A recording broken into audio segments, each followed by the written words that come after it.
evening.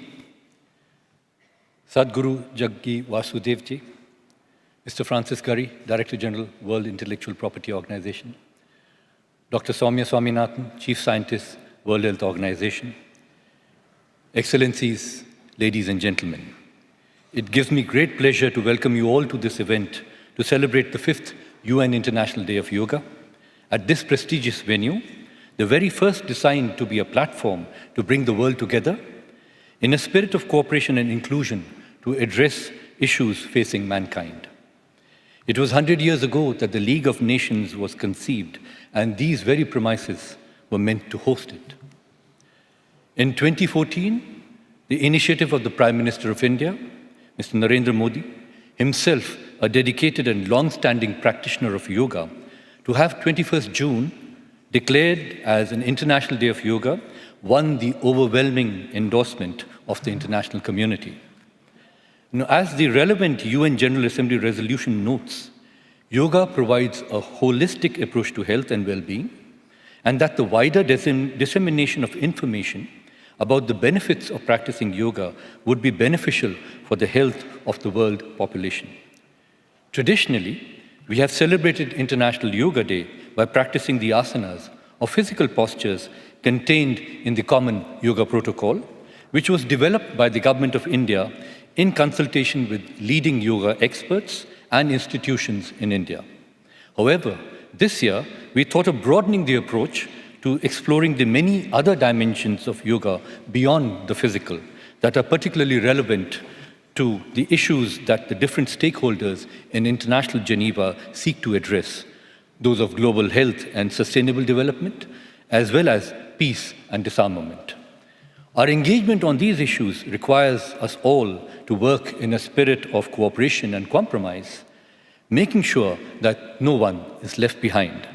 However, this spirit of inclusion at the international level cannot come about if it is not reflected in our individual lives and approaches. It is here that we can harness the power of yoga, the very essence of which is union both within and without. Hence the theme, Yoga, the Power of Inclusiveness. The Permanent Mission of India to the UN in Geneva is grateful that Sadhguru, India's leading yogi, mystic, and one of the 50 most influential persons in India, who has been conferred the country's second highest civilian award in 2017, consented to engage in this conversation on yoga. We could not have found two more distinguished personalities to engage with Sadhguru than Mr. Francis Gurry, who is not only the head of WIPO, but also an avid practitioner of yoga for over 3 decades, and Dr. Soumya Swaminathan, who brings her extensive global health perspective and expertise to the conversation as the chief scientist of the World Health Organization, where traditional knowledge and complementary medicine are seeing renewed focus. As an emergent India plays a greater role on the world stage, it is with a positive intent and determination to contribute to the betterment of mankind. Yoga is one such contribution by India for the better health and greater happiness of people all over the world. Yoga has now truly become the intellectual property of mankind. I wish to thank you all for coming here today to be part of the 2019 International Day of Yoga celebrations, and hope you enjoy the conversation on yoga, the power of inclusiveness. Thank you very much.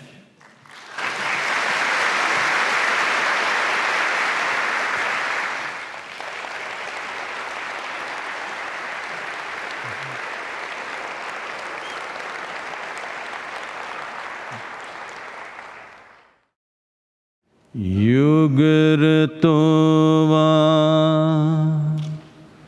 भोगरतोवा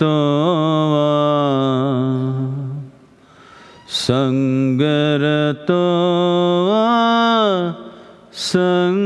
संगविहीनः यस्य ब्रह्मणि रमते चित्तम् यस्य ब्रह्मणि रमते चित्तम् नन्दति नन्दति nandate va, nandati nandati, nandate va. Good evening to everyone. Well, I think the meaning has been put out there. The important thing is, people think yoga means I must be like a rubber band. Yoga does not demand any particular condition. Wherever you are, there is a next step in yoga. Whatever kind of person you are, whatever kind of mental, physical, emotional states you are, there is a next step from where you are. That's what yoga is about. The chant is just to acknowledge that. Thank you. Ma. Thank you very much, Sadhguru. It's a great honor and privilege. This is okay, microphone. Thank you. I was wondering where the mic was and I thought there was some magic here. You need a beard for that. That's right.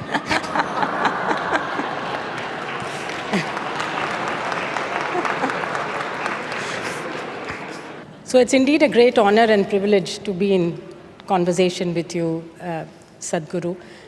I would like to start with the theme of inclusiveness, since that's what the Yoga Day is about, and the theme, as our ambassador pointed out, and the Prime Minister in his message also talked about all the benefits that can come from practicing yoga.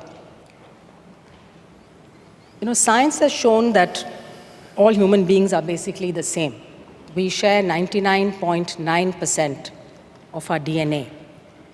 So if a genome, the genes that make up our body, the DNA, if it were a book, then every person's book would contain the same paragraphs and chapters arranged in the same order. And each book would tell the same story. But my book may contain a spelling, a slightly different spelling on page 130 of the word color from your book. Or my book might have a typing error on one page, just one letter misspelt. So that's what science tells us, but we see… A misspelled word is enough to fight about. Is enough reason to fight. Exactly. So if we spell color with O-U-R or color with O-R, you know, it's a difference between the two sides of the Atlantic. But what we're seeing increasingly is the world being divided on the basis of ethnicity, of race, of religion, of color, of belief, of sexual orientation, disabilities. Some of this is conscious, some of this is not conscious. We see large number of people on the move now, refugees and migrants who have had to leave their homes and are living in camps for many months or years together. So when we talk about diversity, very often, you know, organizationally we think only about gender diversity, ethnic diversity. But don't you think that the real diversity the world must tackle is the fragmentation of knowledge to solve the problems that we have today, and the fragmentation of ethical belief systems to guide our moral choices? We see inequalities and iniquities increasing. You mentioned that we live in a world today where for the first time there is enough for everybody, and yet there are large numbers of people who don't have the very basic needs. If inclusiveness is the very basis of spirituality, how can we enable communities, especially our young people, to grow up with a belief of inclusiveness and the fact that diversity is important and we have to respect everybody in the community and provide everybody equal opportunities? Can yoga show us the way?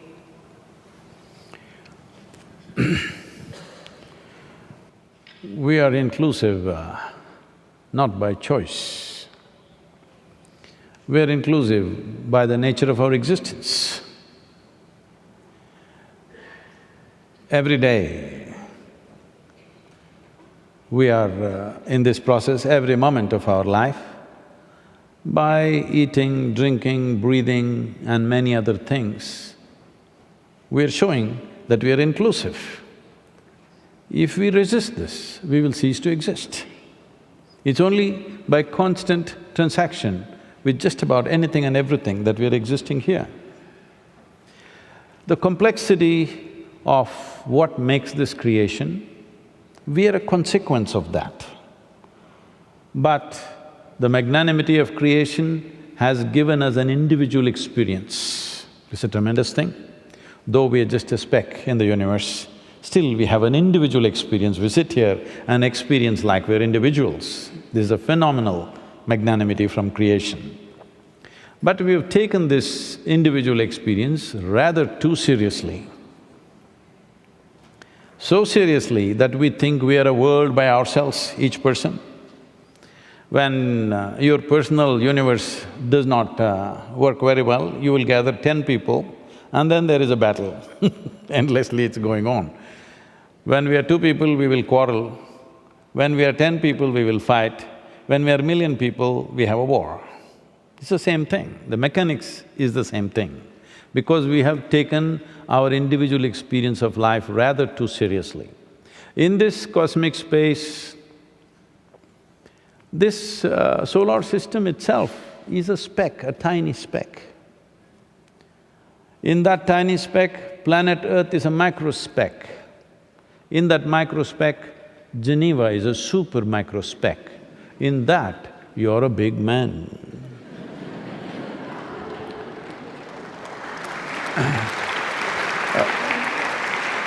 Fortunately, ladies don't like to be referred to as big, so it's only one part of the population.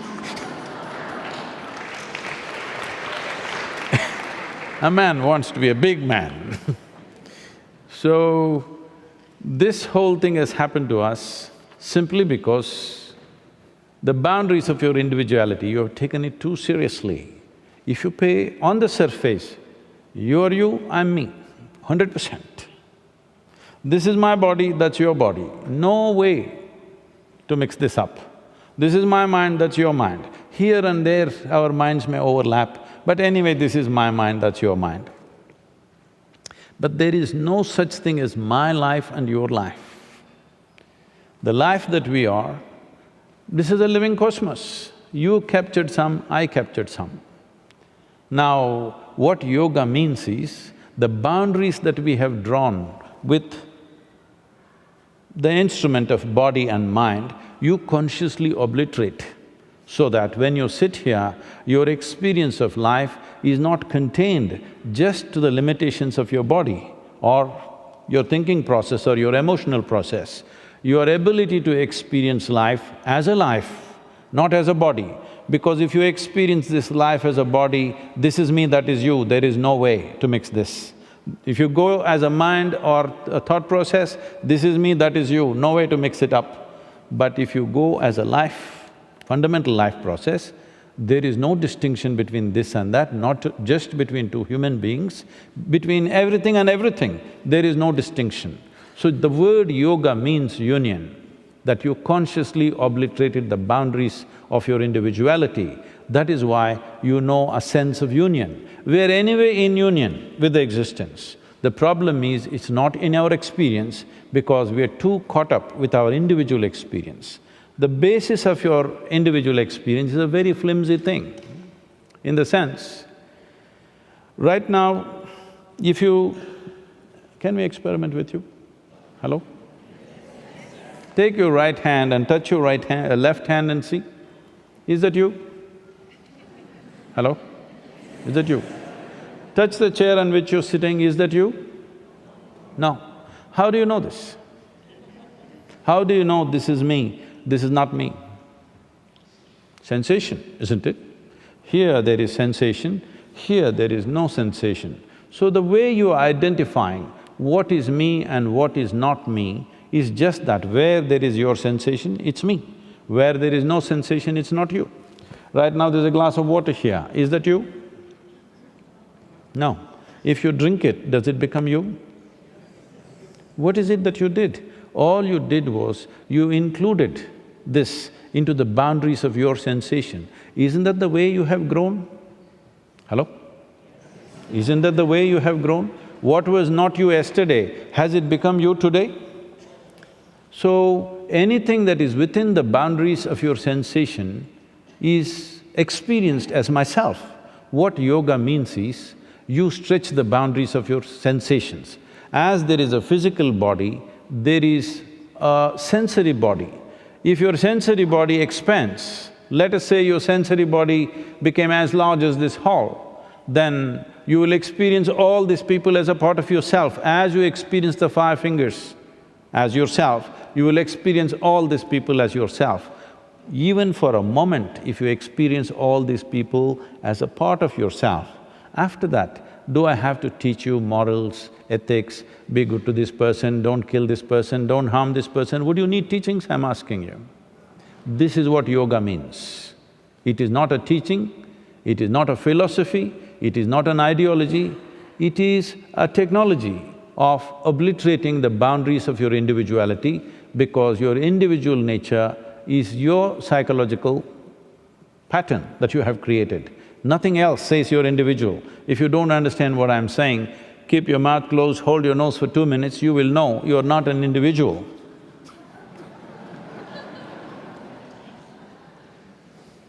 I think what you say makes a lot of sense. And yet, it's very intuitive the way you explain it, but it's not part of our educational system, it's not part of the thought process. More and more people are growing up in urban environments, far away from nature, far away from the experiences you need to feel one with the environment.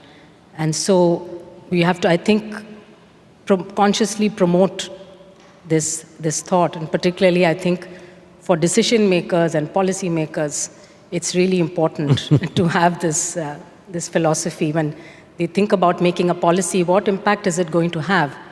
Not just on yourself or your neighbors, but on the wider community, on the water, on the land, on the forest, on the air.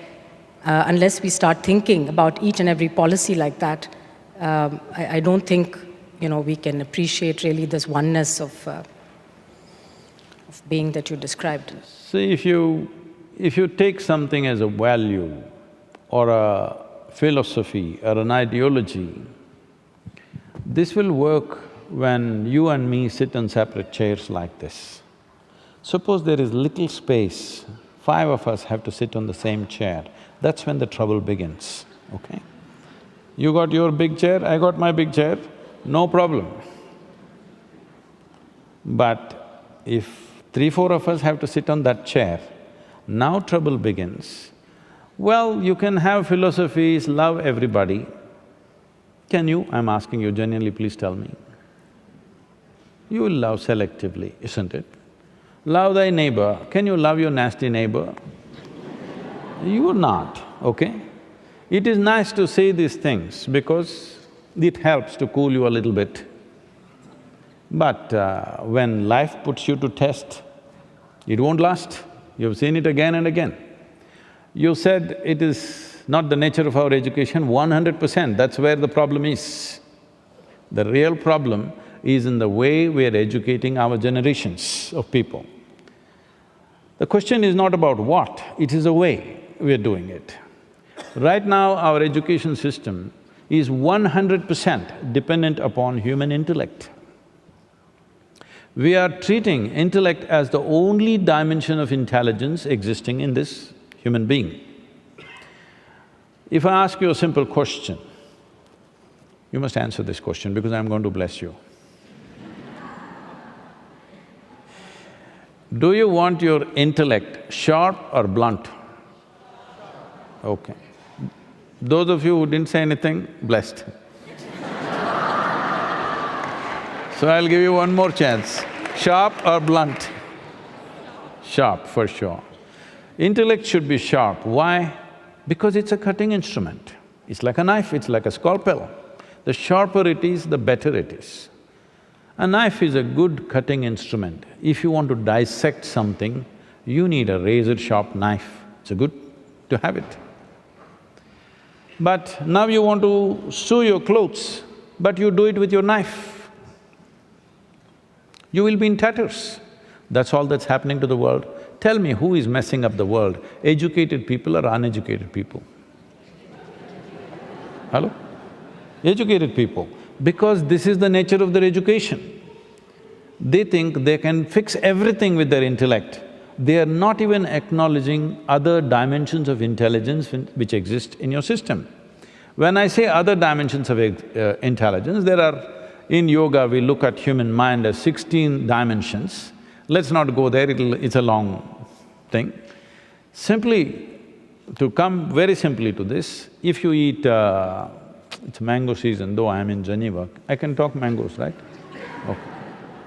Suppose you eat a mango, whether you're a man, woman or a cow or a goat, it goes into you and becomes who you are, isn't it? Hello? Mango doesn't look like you, taste like you, feel like you, but it goes into you and becomes like you in you. If you're a woman, it becomes a woman, if you're a man, it becomes a man, if you're a cow, it becomes a cow, if you're a goat, it becomes a goat. Very smart mango, you think? Hello? No, there is an intelligence here. In this one, whatever comes here, it knows it has to be made into this. If I take a mango in my hand and make it into a human being, who would you think I am? Very creator, isn't it?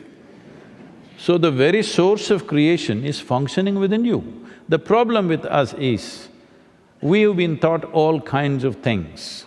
Somebody said those who are deprived of love in their life, that they could not love anybody around them or nobody around them loved them, they said God is love.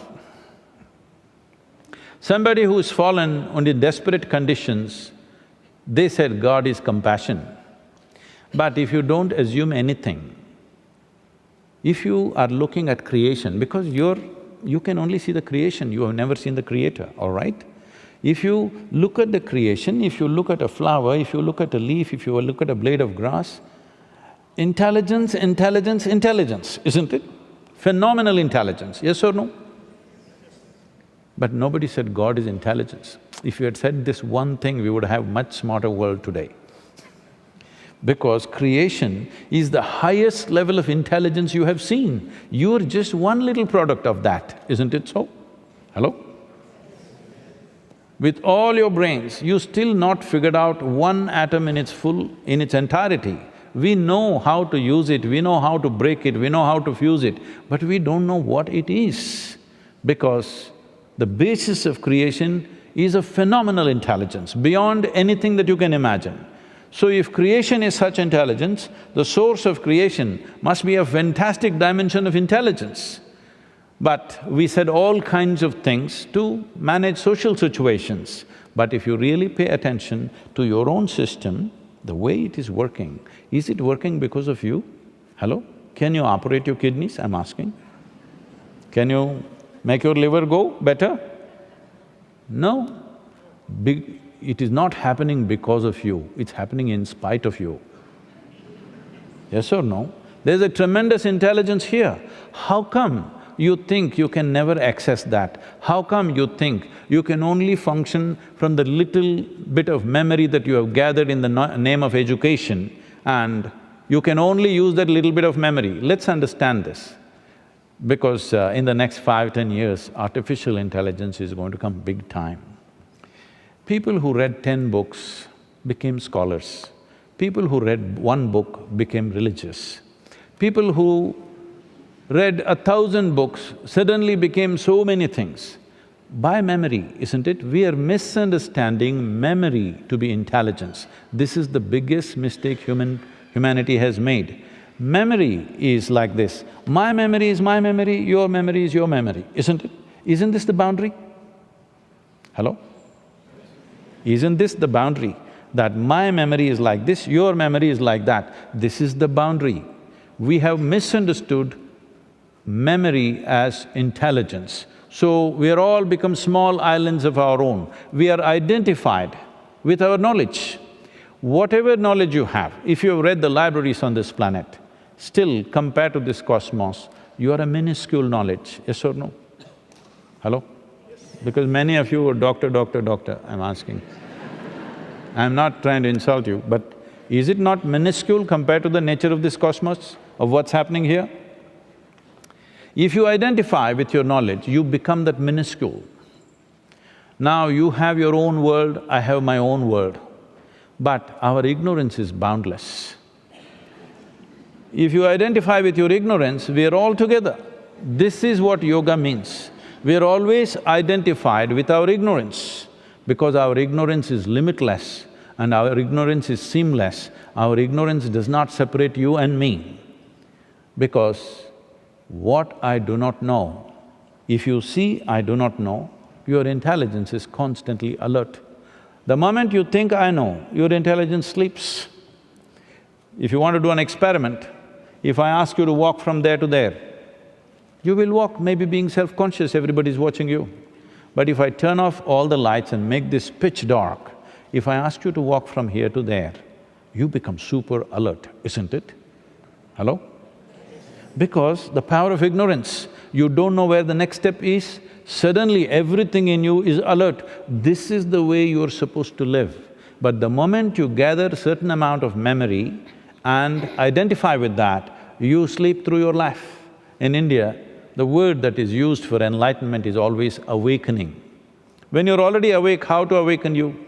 Because everybody is not awake to the same extent. You can become awake in various levels and dimensions.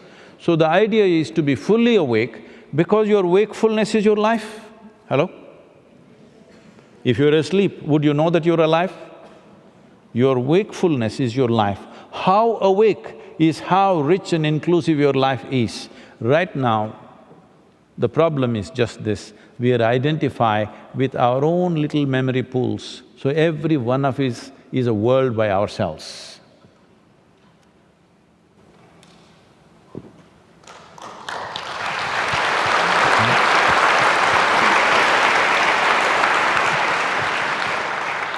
I would like to take the theme of technology and artificial intelligence you mentioned a little further. See, previous industrial revolutions have liberated humankind from animal power, it has made mass production possible, and it has brought digital capabilities to billions of people. But the fourth industrial revolution, everyone believes is fundamentally different, because it is characterized by a range of new technologies that is able to cross the boundaries between the physical, the digital, and the biological worlds. And this impacts, therefore, all disciplines. It impacts our day-to-day life, it impacts economies, industries, and it has even started challenging us about what it means to be human. We have these mega computers that are able to beat humans at different tasks. So the resulting shifts and disruptions mean that we live in a time of great promise, but also great peril. The world has the potential to connect billions of more people to digital networks. We can dramatically improve the efficiency of organizations and even manage assets, our natural assets, in a way perhaps that we can minimize environmental damage or even try to repair some of the damage that we have done. But if organizations are unable to adapt, if governments fail to regulate new technologies and to capture them for their benefits, if shifting power creates new security concerns, then inequalities may grow and societies get further fragmented. And perhaps what we could perhaps call a digital divide might then start, one more divide that might start dividing societies. In fact, the WHO has been looking very seriously at this issue, and we're looking into not just the new technologies and the public health benefits, but what the potential risks could be, especially what are the ethical, social, moral, legal implications of new technologies like artificial intelligence, gene editing, gene-drive mosquitoes, and so on. So really the central question is, how can technologies enable a meaningful future for humankind? And what role should humans play in an increasingly machine-dominated world? How can values and ethics become part of the technological development process? You know, I remember this situation, probably in 70s. When in the Mumbai docks, which is called as the Mazagon docks, they installed the first gantry, and all the labor, the coolies who were there went on strike protesting. It was a major strike. Because till then, the vessels which came were unloaded by men carrying sacks out. Those days, most of the vessels were of a capacity of 25 to 30,000 tons were the largest vessels. Today, most vessels are over 100,000 and even 250,000 tons kind of vessels. So they were taking anywhere between 26 to 28 days to unload one ship. And they went on strike because what are we supposed to do? What do we do with our muscle? That's a question. So man's muscle became irrelevant because the machine came. To all the ladies, I want you to understand, all of you are here today not because there's been a serious evolution in human consciousness, simply because of technology, that man's muscle does not determine how big or small you are. If muscle determined who should rule this place, still situations would be still the same. So from muscle to machine we shifted. Now again a time is coming, people who have a certain amount of memory, which they call as education, scholarship or religiosity or whatever, they're all feeling threatened. The strange thing is, they're inviting me to all kinds of artificial intelligence conferences. Say, why are you inviting me? I'm not artificial. They're saying, no, but if this comes, what'll happen? We lose our jobs. I said, that's fantastic. If all of you lose your jobs, it's fantastic. Because even when I went to school, I just thought, somebody just read a book a few years ahead of me. How come they're acting so superior? They just read a book ahead of me, a few years ahead, that's all. If I had come 15, 20 years ahead, I would have also read the damn book. So just by holding some memory in your mind, we've been acting big, just like muscular people were acting big at one time. They were the kings. If you had big muscles, you became a king at one time. Today, we will put you out there at the gate. So the same thing will happen now in a different way. Your memory will be of no value. It's a great time, because today my phone has 600 GB memory, it can do 10 PhDs a day. It has enough knowledge to do its own thing. So these days are coming, this is fantastic. Why do we fear technology?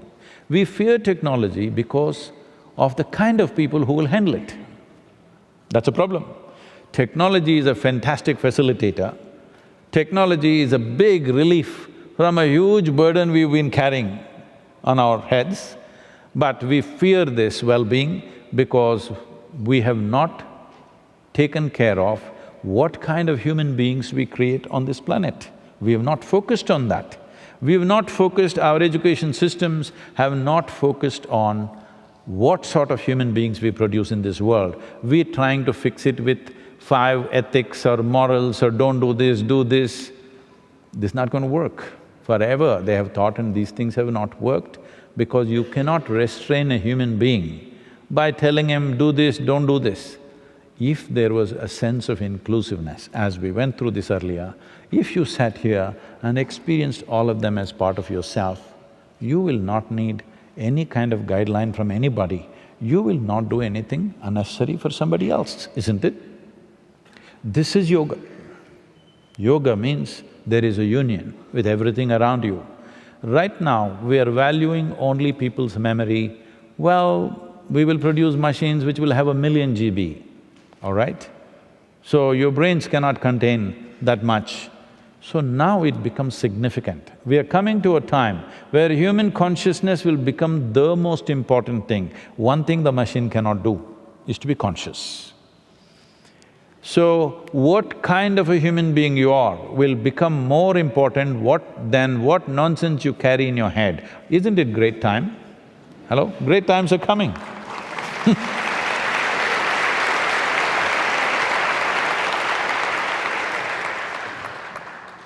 So we should not fear technology.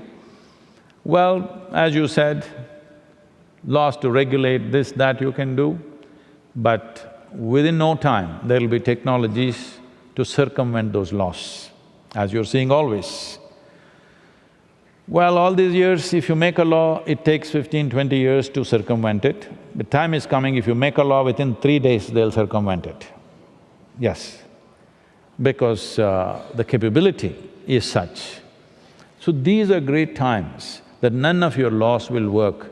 The only thing that'll work is, what sort of human being are you?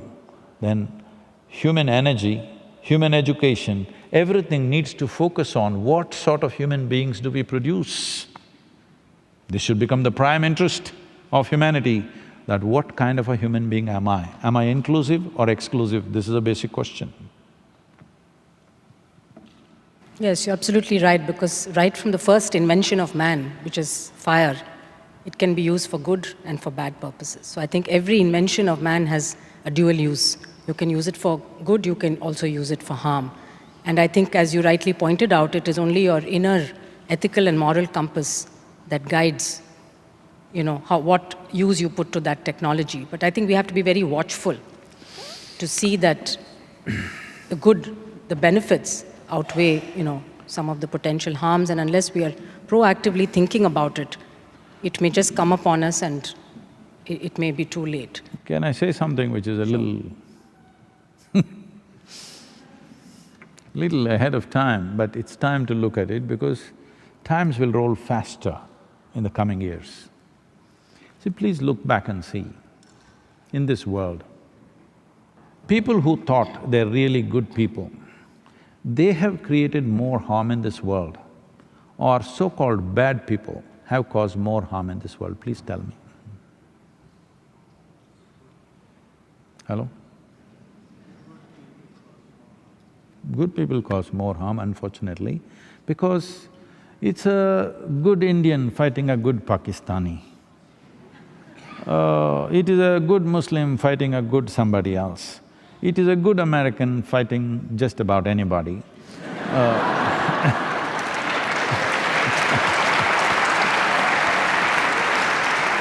Because the more good you think you are, you have more reason to fight, unfortunately.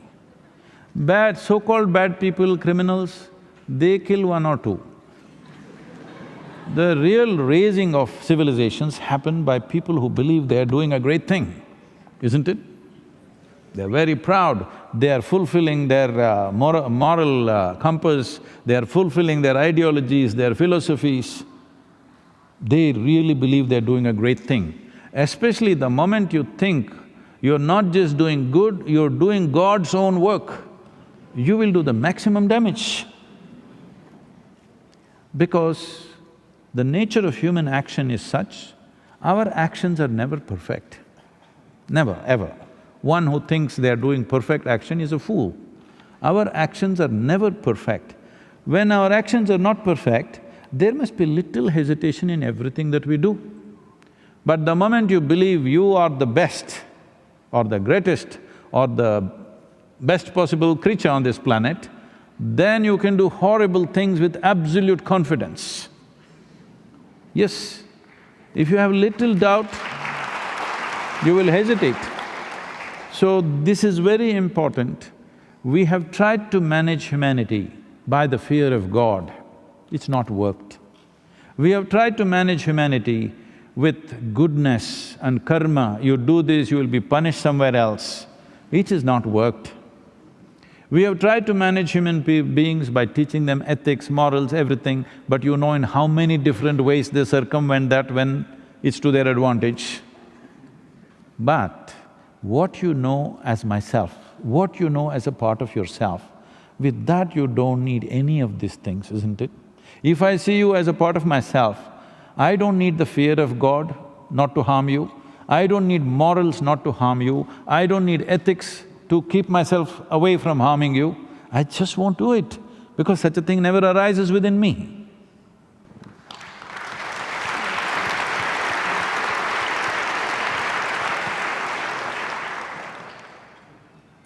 So, I think you brought us back to the I'm sorry the if I'm theme very of- abrasive. No, no, no. You brought us back to the theme of inclusiveness. Inclusiveness. Yes. I want to ask you next about primary health care and preventive health, because after all, I come from WHO, and we have to remember that we have only about 10 years left for the Sustainable Development Goals to achieve health for all, that is the SDG 3. Now, health was enshrined in the very constitution of the World Health Organization, and health was defined even at that time, not just as a physical health, but also mental, spiritual, and social health, and not just the absence of disease, but of well-being. It was also stated that it's a fundamental right of every human being to attain the highest attainable standards of health, that governments have a responsibility of providing basic health care services to their population, but also that individuals and communities need to take active responsibility and cooperate in order to improve the health of the people. So we see now more and more countries, the heads of states are actually committing to universal health coverage. In India, we have the Prime Minister launched the Ayushman Bharat program last year, which aims to cover 500 million people with not only with health insurance, but also with primary health care services. But again, primary health care, many people think it's been interpreted in different ways. People think about it as an essential package of health services. People have interpreted it as just a selective package of health services which you provide only to the poor. And others have interpreted it from social and political and economic aspects. But the way WHO defines primary health care is, of course, to deliver the basic health services across the life course to address, again, not only treatment and diagnosis, but preventive services, rehabilitation, palliative care, long-term care throughout the life course, from the newborn to the elderly. And we have to appreciate now that the proportion of elderly is growing worldwide. And we will have by 2030 about 500 million people globally over the age of 80 years.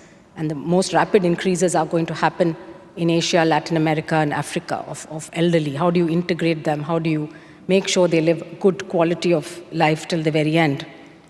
But primary health care is also about making the right policies, public policies, like banning tobacco and smoking in public places, by making sure that there are water and sanitation services. We're banning tobacco and make marijuana legal.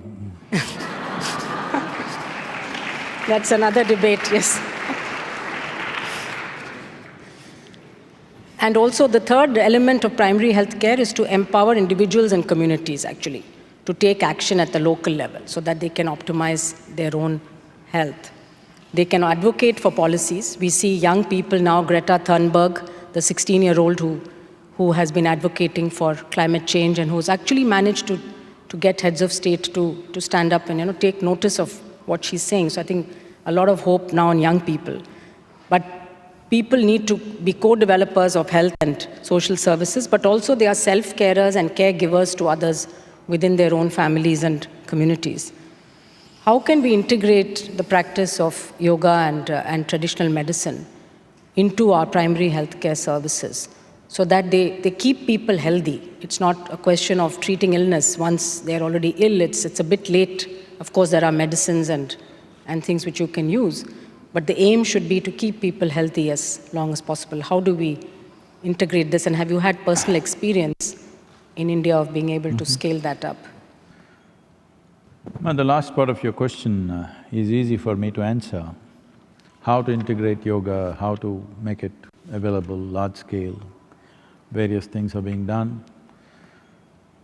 But the larger part of your question, you will not settle with a simple answer from me, because better than anyone, you know the complexities involved in that. And as you come up with more solutions, people will come up with more issues. Let's say now you spoke about India, Ayushman Bharat. The wonderful thing is Prime Minister is taking two parallel ways. One is he's pushing yoga on one side and talking about insurance, when you fall sick, falling sick is not your privilege. Every human being needs to understand this, that it's not a privilege or your right to fall sick. You have no business to fall sick. But if it happens, it is only an emergency net. But in advanced countries, in Western countries, particularly I'm watching in United States, people think insurance is their privilege and they must exercise it.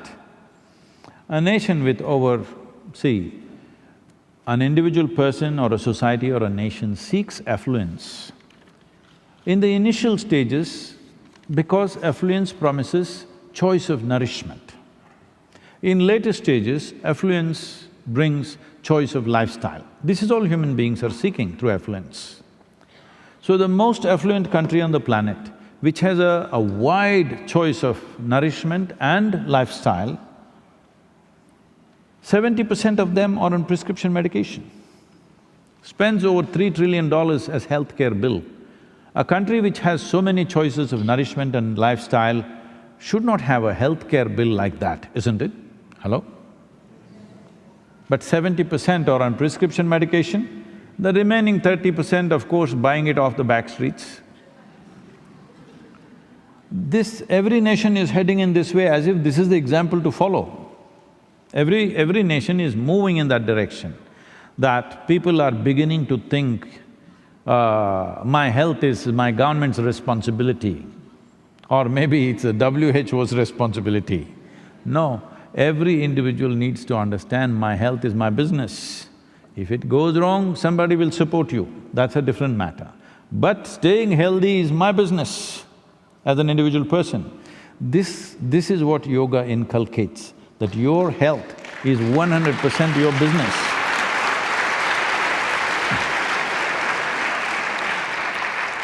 You should not misunderstand the insurance net and government healthcare systems as a place that you need to go every day because it's there, it's your privilege to go there and exercise your right as a citizen.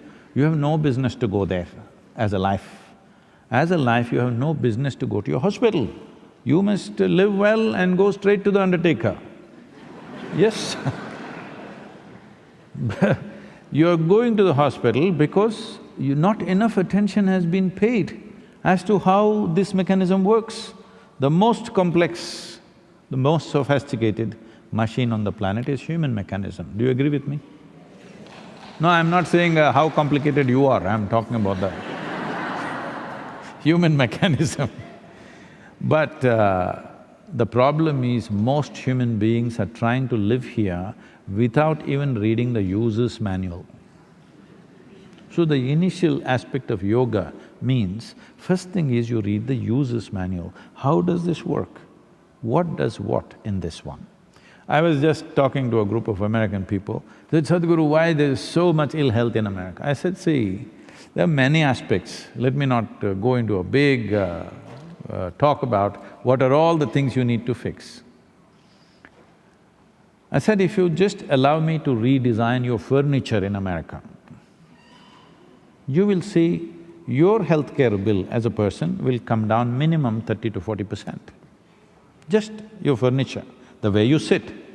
Most furniture is made in such a way, if I go sit like this, this is the only way you can sit. You cannot sit like this. If you sit like this, you're inviting illnesses. Because, just to tell you a little bit, all of you know this, many of you are medical doctors, here is all the vital organs. None of them are fixed with nuts and bolts, it's all hanging in nets. Hello? Only if you sit like this, they all function to their best. If you sit like this, they'll all pile on each other and they will not function well. It's as simple as that. Especially with a full stomach, after lunch if you sit like this, it definitely you're asking for trouble. Now, like this, there are many things we can go on with. I'm saying small things, if we just understand how this works. Simple forms of yoga is just that. You just understand how your breath works, how your heart beats, how things are functioning, how you should sit, stand and breathe. If this much you understand, most probably you will never go to your doctor. But there are other influences, you're breathing chemicals, you're eating chemicals, drinking chemicals, exposed to so many things, there are infections, and above all, there is a population where hardly you find a space where there are no people. People are infection, you know. Hello? Once there are a group of people, there are chimneys of infections going on. Our bodies have to battle to somehow manage this stuff. If only there's enough space, if there was enough space on the planet, I think they're transporting all the men to the Mars, then I think the ladies can live well here. If there was enough space on this planet, that is, if the populations were little less than what it is, a whole lot of this healthcare wouldn't be necessary simply because there's simply little more distance between human beings. Well, we have not addressed that at all. United Nations made a prediction by 2050 we'll be 9.7 billion people. Well, they're going by the predictions, by looking at the rate of growth and the extension of human life, which is a wonderful thing. But why don't we plan by 2050 or 75 we'll be 3.5 billion people? We need a plan, isn't it? We are so smart. If we think there are too many elephants in Africa, we cull them. All right? Hello? We are that smart. How come we don't understand? If we extend or postpone our death, we also need to postpone our birth. How come we don't understand simple arithmetic? We got too much going in our head, too full of ourselves. We don't see that one of me is bad enough, I don't have to leave 10 behind.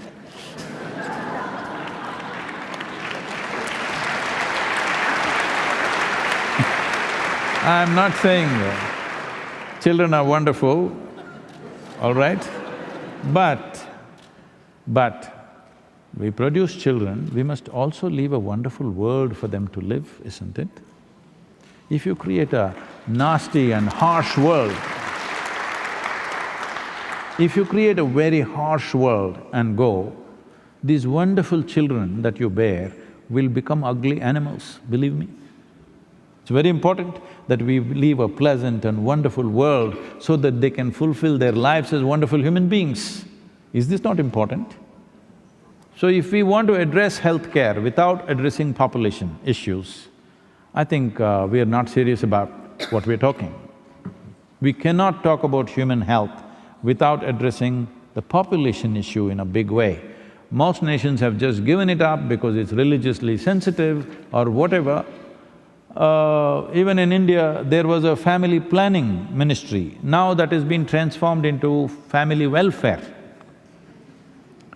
I appreciate the intention, but we must be able to gauge the realities of our existence, not ideologies of what we think, isn't it?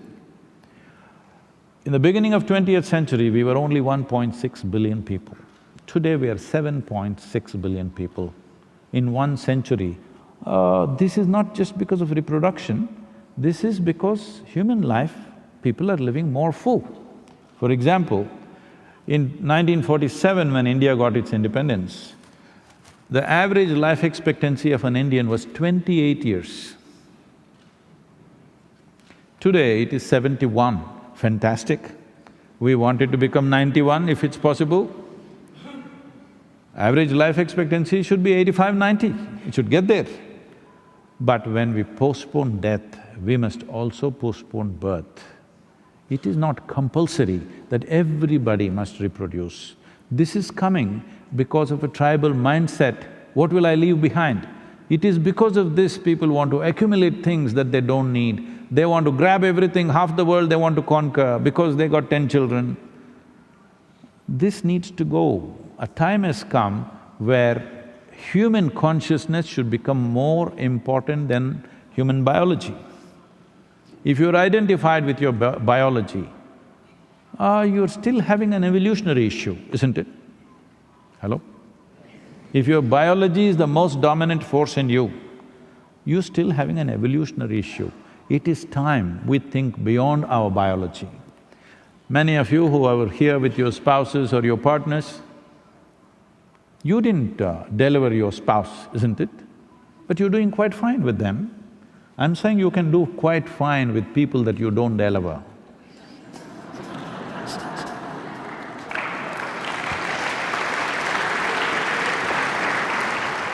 So maybe just the last question for this session could be, I think what you said made me think about a couple of things.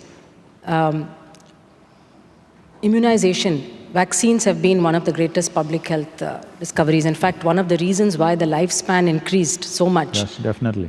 is because of the availability of vaccines. We used to lose, half the number of children who were born used to die of pneumonia, diarrhea, and other infections. Today, that mortality has been brought down significantly thanks to vaccines, but also to antibiotics. But now, suddenly, we are seeing a different trend. If you look at the news, every day you hear about measles outbreaks, not in some remote corner of Africa, but in France, in Germany, in Ukraine, in the United States. In fact, the President of the United States and most of the mayors and governors have been speaking up about the importance of immunization. Because if you take a disease like measles, it's not enough for me to vaccinate my child and hope that it will be protected. You need what is called herd immunity. And to get herd immunity, you need about 90–95% of the children in that community to be vaccinated. So an individual action, a parent decides my child does not need a vaccine because of whatever belief. It's sometimes religious, but very often it's not religious. And a recent survey just came out a few days ago showed that people believed in the safety of vaccines 95% and above in Asia and Africa, but only 70% in Western Europe and even less in Eastern Europe. Only 50% of people, adults, believe that vaccines are safe. So this is beyond logic, it's beyond science, it's beyond any factual information that we give to people. It doesn't seem to be working. And yet, it impacts many others. You don't vaccinate your child, but the child who gets measles and dies may be somebody else's child. And so I think it comes back to what you were saying about it's not just yourself. You need to think about the humanity, community, society, and most importantly, the planet where we live, and how we can modulate those actions. This is a phenomena that we must observe historically or within families or individuals. Human beings get tired of well-being. They want some trouble. They like trouble, They like it really. See, America spent billions and billions of dollars to build highways, but now everybody buys off-road vehicles because people like some trouble. Too much order creates a certain level of irritation in the human being. He wants a little chaos. They must visit India.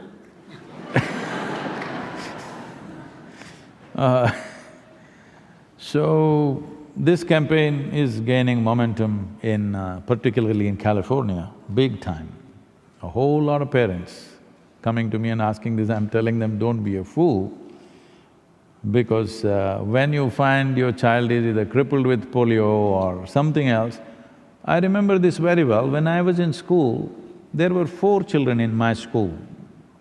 I never stayed in one school for too long. So I was there maximum 2 years, 3 years in any given school, 3 was the maximum. So in that high school where I was in one school for 3 years, in high school there were 4 polio-affected boys, 3 of them boys, 1 girl, who came to school in a wheelchair, but many places the wheelchair wouldn't go in those days, so they would drag themselves and go. It was so terrible to see them.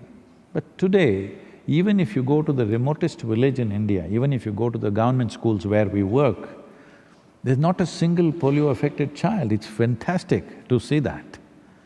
So we don't know the value of these things. Unfortunately, we get tired of well-being. We want to invite some trouble.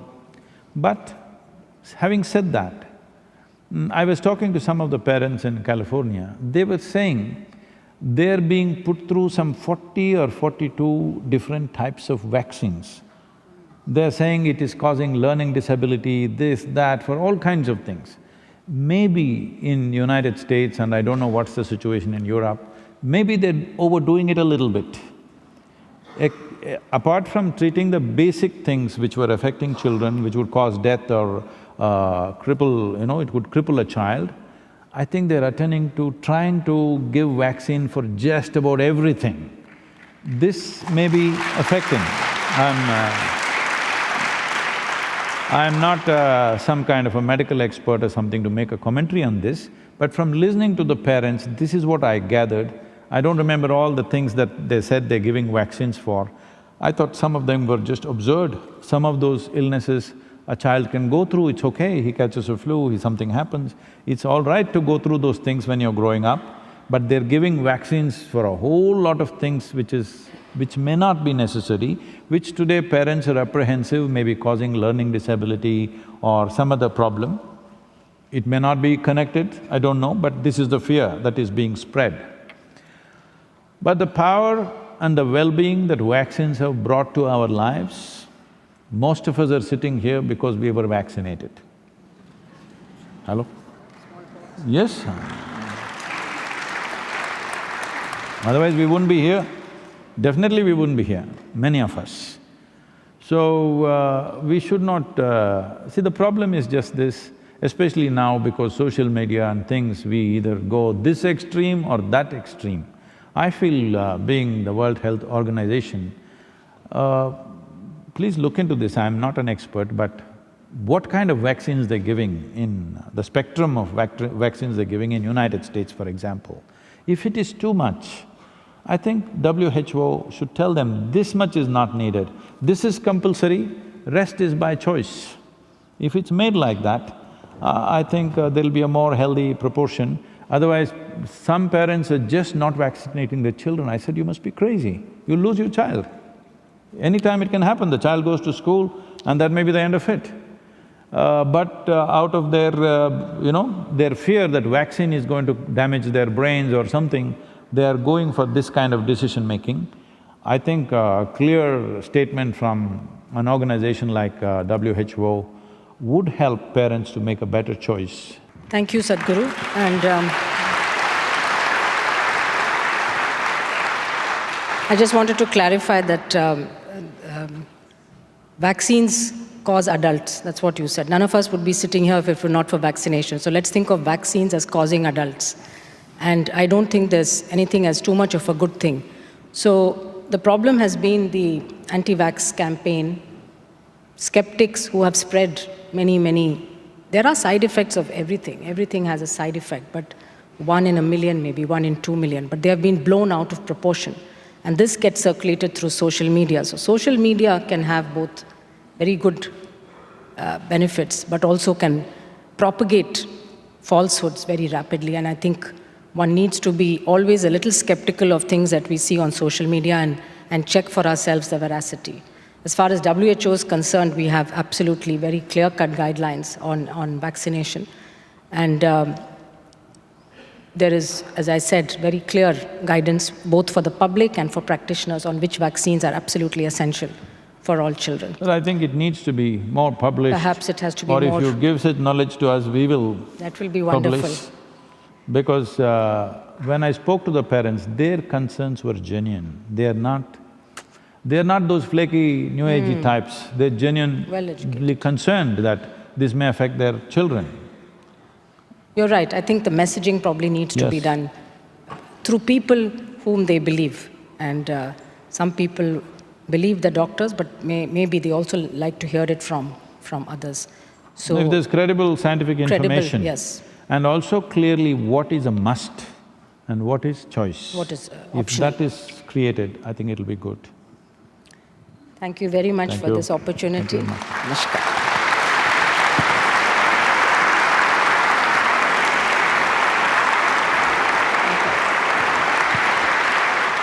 Thank you, Dr. Swaminathan, for the truly insightful and absorbing conversation. The next segment of the program is a question and answer session. It's my pleasure to invite on stage Mr. Francis Gurry to moderate this session.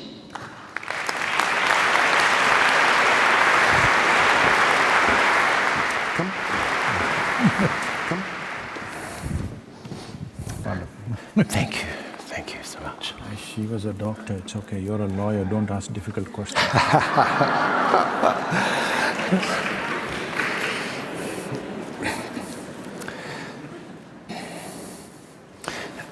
Sadhguru, it's really a privilege to have this opportunity to interact with you, and please allow me to thank Ambassador Rajiv Chanda for giving me this opportunity.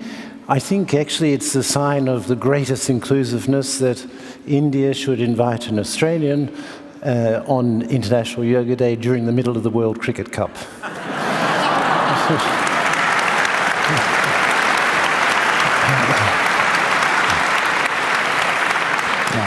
So this doesn't mean we are beginning to go. This doesn't mean we are going to be kind to you on the cricket field. I've noticed. So now I have many questions from many people in the audience who would like to ask for your wisdom, but may I start by asking you one myself? So, the power of inclusiveness. Now, if we go back in the world, say 30 years, we see that there were many signs of opening. Walls were coming down. Many initiatives were taken to open up the world, which I think brought many benefits. If we look around the world now, there are many signs of closure. Walls are being constructed. There are many policy measures being taken by many governments, closing borders to persons, closing borders to goods. I wonder if I may ask how you see all this. See, yes, it's true, you're seeing that as a global situation, but we need to understand this. Bringing down walls without bringing down economic disparity is not going to work.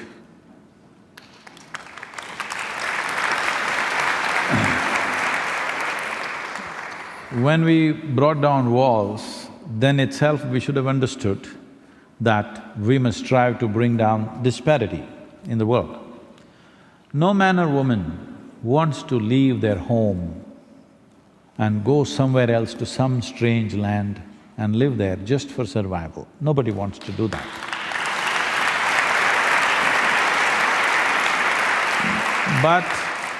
But it is estimated that in the next decade, there could be about 1.7 to 1.8 billion people moving or migrating. When that many people start migrating, your wall is not going to work anyway. Wall will work when they're in a few thousands, maybe a million, but when they go to a billion, your wall is not going to work, it's going to be a tragedy, because now you see a stream of people coming. Well, can every nation just open up its borders and say, welcome, live on the streets? Not possible, yes? So the thing to do is, which I've been striving to do and I'm failed to do, is in the last 25 years I've been trying to bring some key people in the world together so that this initially we started as 1%.com, and I try to create a board, and every time we are about to do it, some warlike situation comes and some nations back away and it never happened, all right? The idea was just this, 1% of what we invest in our defense forces, as we call them, arms and armaments, what we invest, if we contribute and we institute a board of people who are from responsible businesses to be given as soft loans to these businesses to start enterprises in impoverished societies where it's not profitable to do business. A business will naturally try to do business where it's most profitable. You cannot ask them to go and do business somewhere in one corner of Asia or Africa because they are looking at their profitability. Essentially, this attitude is because money is expensive. The money is expensive. If you give them a softer money, which is not expensive, for a gestation period of 12 to 20 years and very soft kind of cushion for them to develop an enterprise, develop the talent and create industry and business in impoverished societies, the reason for these people to migrate will go. Instead of making that investment, you invest in putting up walls, you will see walls will work to a certain point, I'm not even saying it's wrong, because the sovereignty of a nation is essentially determined by the geographic borders. I'm not saying every nation can open up and let people inside, it's not possible to do that. But you will not be able to control it this way, nor is it very humane to do it that way. So the only way is, in some way we must see how economic disparity is lowered. We cannot level it absolutely, it's very, very far away, leveling it. But if we strive in the next 10 years, if there's enough investments going into various parts of the world from where people are migrating, if you start businesses there, if you start enterprises there, if you start economic activity there, then the need for them to go elsewhere to make a living could be reduced and migrations could be controlled, because nobody wants to leave their homeland if they can make a living there.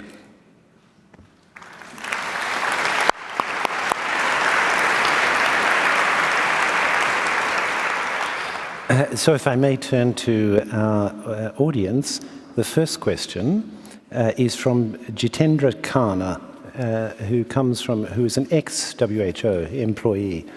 And the question is, physicists have concluded, as of now, that the universe is deterministic. So, is there free will for humans, or is free will an illusion?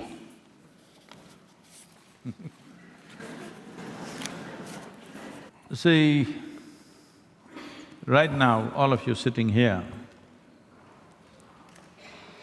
whether you sit here in a pleasant manner next to the person who is sitting next to you, or you abuse them, or you stab them, or you throttle them, is it by your will or is it by some universal law? I'm asking. Hello? Is it by your free will or no? Whether you look at them wonderfully or you look at them nasty, is it by free will or is it because of something else? The way the planets are spinning. Lot of people thought so forever, because people think they are the way they are because of the way the stars are moving right now. Unfortunately, a whole lot of stars they're looking at don't even exist, they're gone long time ago. But they're determining your future and your life. So, I see many Indian origin faces. In India, we have something called as karma. Today it's become an English word. In the Oxford English Dictionary, it is an English word. So I can use this word. Karma means action. Action means this. When you sit here, your body is doing its own things, it's acting, that's why we are alive. Mind is doing its own things. Our emotions are doing its own things. Our life energies are doing their own things. Every moment of your life, in wakefulness and sleep, these four dimensions of activity or karma are happening, isn't it? Hello? Yes. From the time you woke up today morning to now, whatever number of hours, if you are a 12 o'clock person, it is just 6 hours. If you're a 6 o'clock person, it is 12 hours. In this 12 or 6 hours that you've been awake, how much of your physical, mental, emotional and energy activity has been a conscious process? Hello? How much do you think? Believe me, it's well below 1%. So when 99% of your activity is unconscious, obviously you think something is hitting you from elsewhere. If you make 10% of what's happening in body, mind, energy conscious, suddenly people around you think you're a superhuman being. Yes, people think you're superhuman, you're determining everything. If 100% it is determined by you, they'll start worshipping you godlike, because all that happened is you became more conscious. And the significance of being human is that we can be conscious. See, if you look at the nature and activity of your life, you're not very different from other creatures on this planet. They are born, you're born, they eat, you grow up, they grow up, you sleep, they sleep, you reproduce, they reproduce, you die, they die. It's just that they do it more gracefully, you do it with a lot of fuss.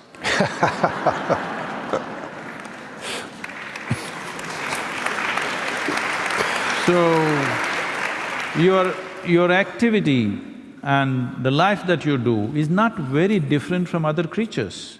Only thing is, we can do the same things consciously. That's all the big thing about us, isn't it? Hello?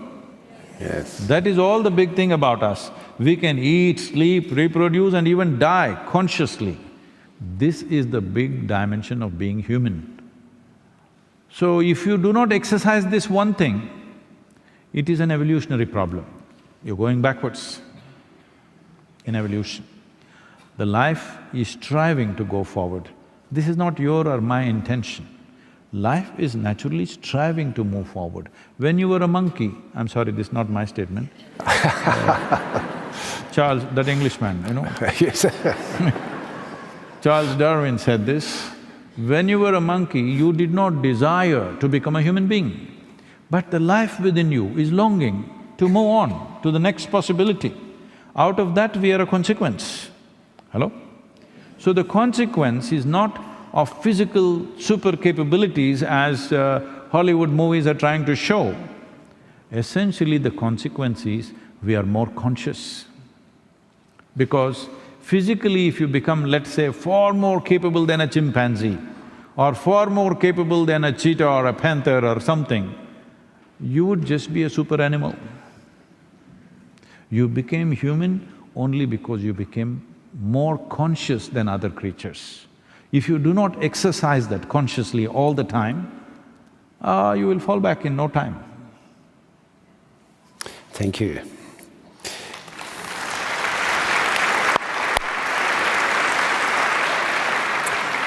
So now we have a question from Nilufar Bawa, former employee of the Global Fund to Fight AIDS, Tuberculosis and Malaria. What is the future of our planet? We are running out of water. The glaciers are melting. What happens when we run out of water? Will mankind and life go extinct on Earth? We are not running out of water. Million years ago, how much water was there on this planet? Still the same amount of water is here. Only if some men go off to Mars, they will take some water and go. Yes. Otherwise, the same amount of water is here, it's not gone anywhere. It's not where you want it. That is something that you need to look at. Why is it? Why is water going away from human habitations? Why is it lodging itself somewhere else? Obviously, we are not living the way we should live. Very simple. Hello? We always went in pursuit of water. Where there was a river, civilizations developed. But now water is trying to move away from us. We must be doing something fundamentally wrong. Hello? Isn't it? We are doing something very fundamentally wrong in the way we are organizing human habitations. We need to look at this seriously now, very important. Otherwise, you have to go and live under the ocean, because that's the only place there will be water. Thank you. So I stay on water, and this one comes from Sasang Pai, a cognizant. I came to know the Isha Foundation through Rally for Rivers. Please could you enlighten us on the possibility and progress and how we can contribute? I think they showed something on the video about Rally for Rivers. We made a 760-page policy recommendation as to how Indian rivers should be managed. Because on an average, all Indian rivers on an average have depleted about 40% in the last 70 years. Some rivers have receded over 60 to 70%, major rivers. We must understand this, the European rivers are of a different nature and Indian rivers are of a completely different nature. Here largely the precipitation comes in the form of rain and also snow. And glacial water is probably the main source. I believe about 55 to 60% of European rivers are coming from glacial waters. In India, only 4% of river water is glacial. Rest of it is forest-fed. River is not the source of water in a tropical land. River is a destination into which the water comes. The only source of water we have is monsoon. And this monsoon pours down in 45 to 50 days in a year. What comes down in 50 days? All in the form of water, not in the form of snow. Because snow will pile up and stay for 2 months and slowly melt and trickle into the land. That is not how monsoons come. Monsoons come like a torrent of water, all liquid. So how do we hold it? We were holding it because there was substantial vegetation everywhere. So vegetation and the richness of the soil held it and slowly let it go in the form of streams and rivulets which all joined together and became a river. But we have removed green cover in such a way, if you have flown over India, if you fly from Delhi to Chennai or Bangalore, if every 5 minutes you look down, it looks like one brown desert, except for the Western Ghats and a few patches here and there, rest is all farmed totally. Because there is no vegetation and there is no richness in the soil, we are not able to hold the water. When the rains come, there is flood, otherwise there is drought. At the same time, at the upper regions of the river, there is flood, lower regions of the river, there is drought at the same time, at a given time. This phenomena is happening mainly because of removal of vegetation. To what extent? Means you must understand this. For example, Ganga Basin, where it accounts for 25% of India's geography, 33% of India's agriculture, we have removed 92% of green cover in the last 60 years. What's the plan? So Rally for Rivers mainly is pushing towards putting back at least 1/3 of the green cover back on the Indian subcontinent. So right now, as a sample of that, we are doing one short river which is 54 kilometers, which unfortunately became notorious as the suicide capital of India, which is called as Yavatmal in Maharashtra, where maximum number of suicides happen. Almost every third family we meet has had a suicide in their families. So, we have taken this up hands-on project, where recently the cabinet approvals have happened and we are working on the ground. Our volunteers are meeting every family, 9,600 families in the Yavatmal region are being contacted and given a cell phone number. In case of any distress, they can get back to us. The fundamental is to change them from regular farming where there is no scale. They're just scratching land which is 2 acres, 3 acres per family. They cannot invest enough in a 2-acre land. If they invest, they become debt-ridden and drives them towards suicide. So we are seeing how to make them an integrated way of approach and also towards agroforestry, which will revive the river. A larger project that's coming up, which all of you can participate in whatever way you can, because we need a big push for this, is called Kaveri Calling. Kaveri is a river which flows mainly between two southern states, Karnataka and Tamil Nadu. These two states have been at war with each other as to who should drink more Kaveri water. See, if there were 2 glasses of water for both of us, we will drink our water and be nice to each other. Suppose there's only 1 glass of water between the two of us, we're nice people but we'll fight. Yes or no? Probably. But Yes, I'm sure you won't. No, if there's no water, I will also fight. I'm saying, people will fight, isn't it? Because of scarcity, people will fight. Even nice people will unnecessarily clash with each other. This is what has been happening. Here we have removed 87% of the green cover. Kaveri is very dear to me because I grew up around this river. Once I floated down this river for 13 days on just 4 truck tubes and a few bamboos. I lived off the river.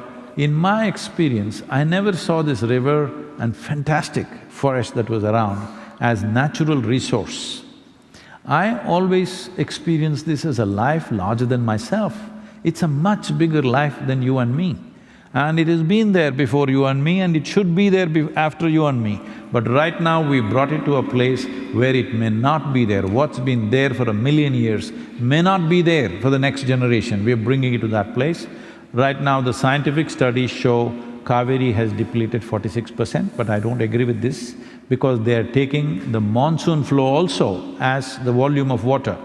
If you leave the monsoon flow, if you just go and see the river after October, in my eyes, it seems like it's 25 to 30% of what it was when I was a child around that place.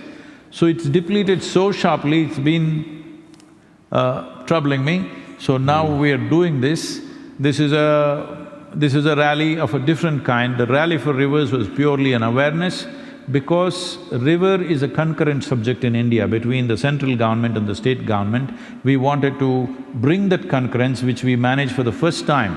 The 16 states at that time were ruled by 6 different political parties. For the first time, they came together on one cause. Otherwise, opposition parties have always been, whatever one says, the other will say just the reverse of it.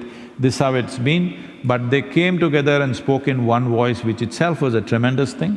It showed the maturity that there is, in spite of the daily fighting that happens, when real issues come, they stood up for one cause. That was fantastic. 162 million people supported this cause in 30 days' time. I personally drove 9,300 kilometers, 142 events. Literally, we were on the road 30 days non-stop driving and talking ourselves hoarse. But this did the job. Now, the Rally for Rivers recommendation became the official recommendation for the 29 states, that the government sent this as an official recommendation. 3 to 4 states are very proactive, they're going and doing their own thing, which is very good. Another 6 states we've signed MOUs, but now we need a large-scale demonstration.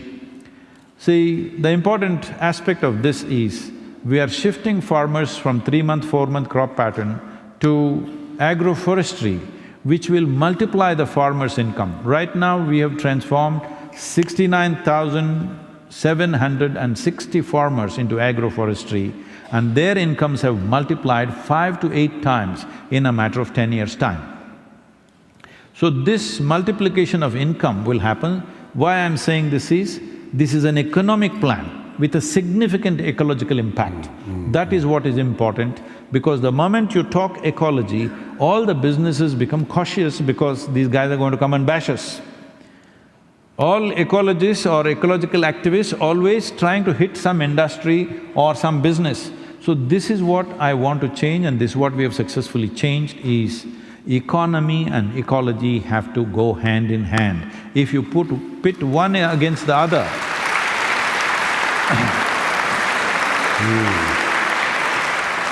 if you pit one against the other, economy will win hands down, ecology will be battered.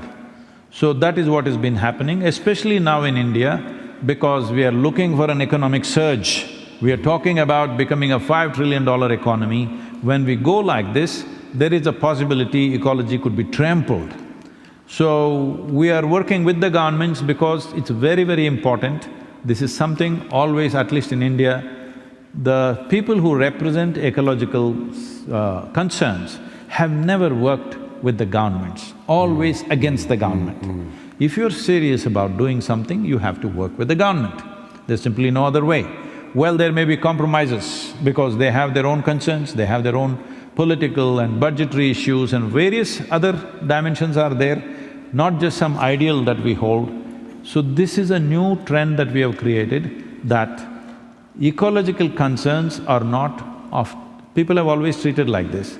Economy is today's concern, ecology is tomorrow's concern. I'm saying ecology and economy are today's concern, and they have to go hand in hand. So if you want to support in some way, Kaveri Calling will start in September. Just to tell you how it is being done, this time we are on a motorcycle. A group of us are riding down 1,500 kilometers, nearly 1,500 kilometers down the river, camping on the river, creating about 35 events along the way. We are asking for the governments to give an incentive for farmers to shift from regular farming, which destroys riverine terrain, into agroforestry. This is yet to happen. Both the governments are examining the budgetary proposals that we have given.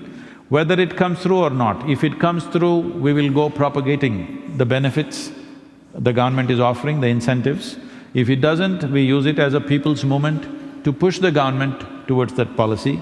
But this has to be done now. What I see is, If we don't do this in the next 12 to 15 years' time, I think particularly southern region, right now it is the most water-distressed region is Tamil Nadu, and it's also entering Karnataka in a big way. I think it's a clear manifestation, we don't care a damn about our children and their children, how they live here. It's a very clear statement as far as I'm concerned. I don't want to leave that statement. Thank you.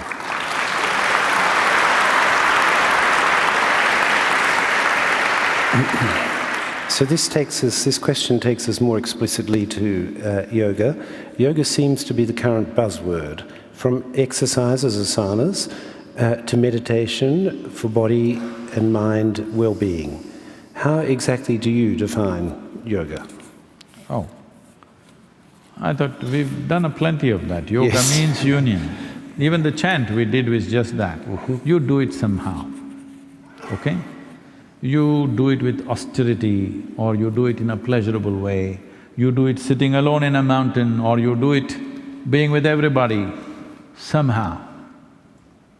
How the hell you do it, it doesn't matter. Somehow, you should become like this, that if you sit here, your experience of being alive is fantastic. Nothing need to happen. If you sit here, you're alive and it's fantastic. Is it… let me tell you this. Right now, what is the most important thing in your life? Your bank balance, your business, your family, your relationships, what you're planning, or you're alive right now? Which is most important? Hello? You're alive right now, that is the most important thing, isn't it? So you do this much, I'll teach you a simple yoga right now. Tomorrow morning, if you do wake up, see, you think it's a joke.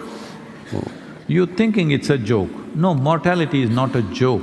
This is the problem with most people. Most people think other people die. No, you and me will die. Hello? You and me will die, isn't it? I'll bless you with a long life, but still you die with a blessing, isn't it? Mortality is a real thing. Every day, nearly 250,000 people don't wake up tomorrow morning, by natural process. So in case you wake up tomorrow morning, check if you're still alive. If you are, will you give yourself one big smile, you're still alive? Hello? Hello, will you do that?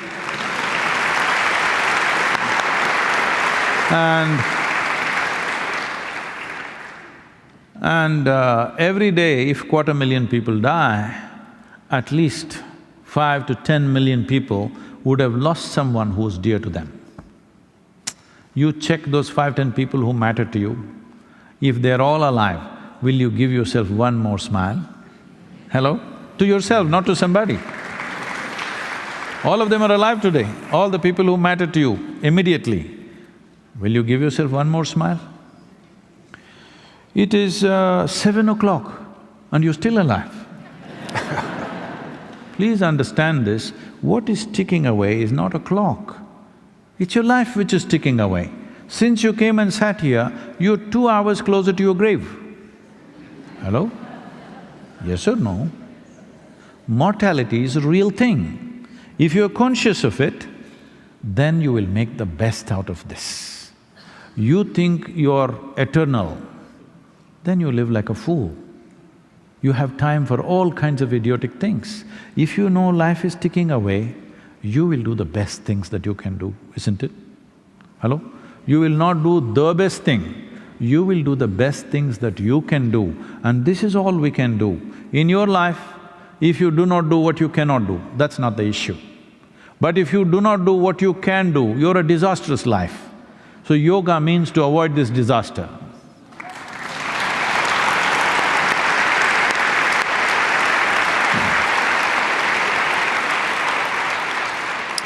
So, this question takes us to education, and it comes from Meenakshi Bana of the Bluebell School International in New Delhi. What can schools do to inculcate ethical living in a joyful way? The moment you have lot of ethics, your face becomes long. Because It's like this. Let's say there is an ethic, thou shall not kill for me.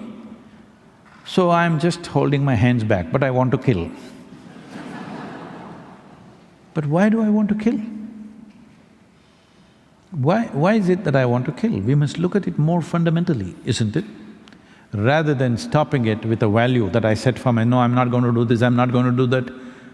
So please understand this. Just try this right now.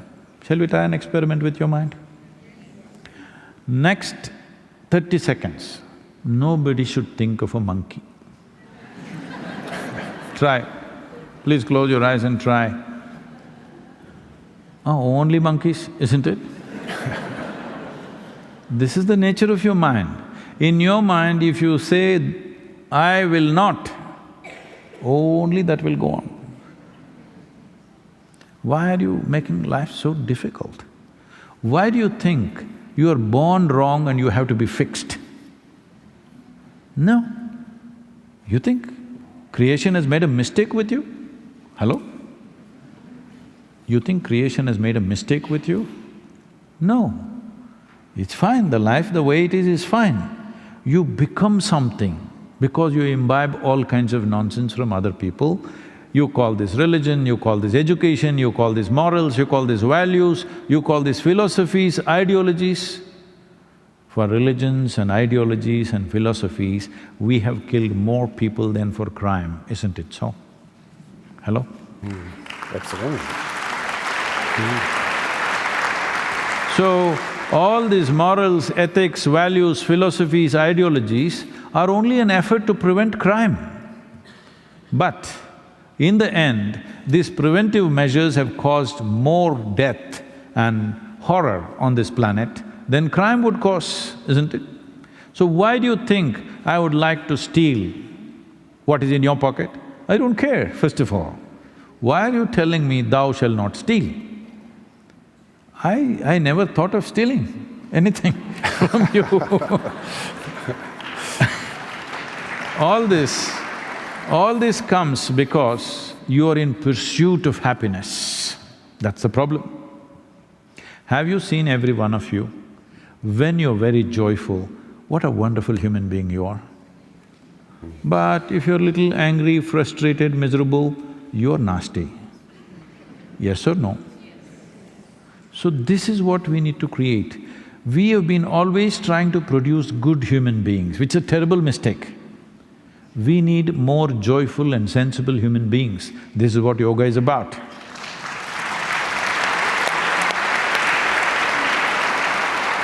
Joy is an insurance.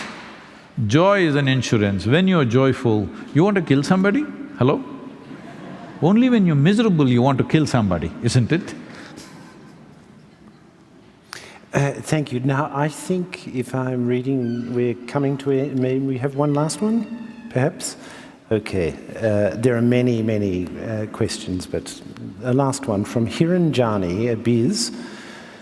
Spirituality, and I think you've just been addressing this to some extent, spirituality and religion are often misunderstood at all levels. How could you explain the difference and the overlap in easy-to-understand terms? Spirituality and religion. Religion, okay. See, if you say I'm religious, you naturally identify yourself as a believer, isn't it? Hello? That you believe something, whatever that is. What is belief? Let's look at this. Something that you do not know, you assume. And if 10 of us assume that, this is my religion. If larger numbers happen, it becomes a big religion. But essentially, belief means you are assuming something that you do not know, or fundamentally, you are not willing to admit, I do not know. But I do not know is a tremendous possibility. Only if you see I do not know, the longing to know, the seeking to know, and the possibility of knowing becomes a living reality. Everything I do not know, I believe. Now, what is all the problem in this world? One man's belief versus another man's belief, religious or otherwise. Yes? If you saw that you do not know, would you have a reason to fight with anybody? So if you saw you do not know, what do? The nature of human intelligence is such, it cannot simply sit here with I do not know, it will seek. When you become a seeker, a spiritual, somebody who's on the spiritual path always refers to himself as a seeker. The qualification to become a seeker is you have realized that you do not know. Yes? You know that you do not know. Once you know that you do not know, seeking is not an option, it is the nature of the human intelligence. Once you really see, I do not know the nature of my existence, sitting, standing, sleeping, your intelligence will seek. You don't have to go and seek somewhere. Seeking does not mean you join a group. If you simply bring this home to you that I really do not know a thing about this life, I'm asking you, do you really know? Do you know where you come from and where you go? Hello? You don't know? No. You can bullshit yourself. I came from heaven, I'm going back to heaven. If you're so sure that you're going back to heaven, why don't you go today?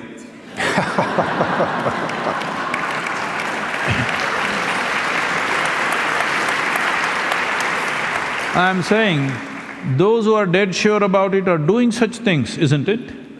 Hello? If you knew that you are going to a better place than here, why don't you go? This is the greatest crime upon humanity, that we told people there is a better place than this. This is a crime, because this is not allowing human beings to live their life to their full depth and dimension, because they think the real life is elsewhere. Now, do you have any proof that you are not already in heaven and making a mess out of it? Do you have any proof? None.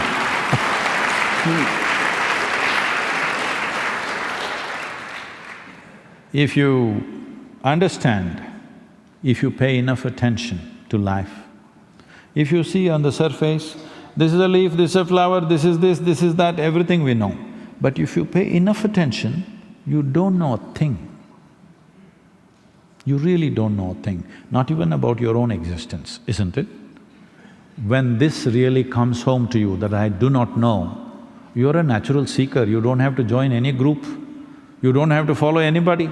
You're a natural seeker. In whichever way your intelligence can seek, it will start seeking. In every possible way it will seek, because this is the nature of human intelligence. Seeking is not a choice.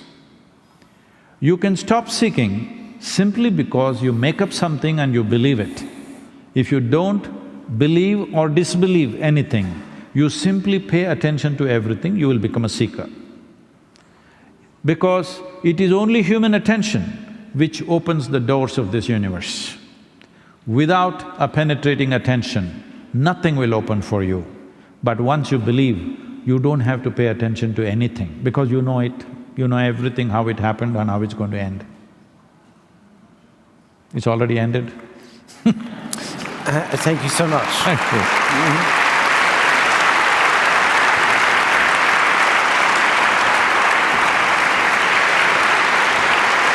Thank you.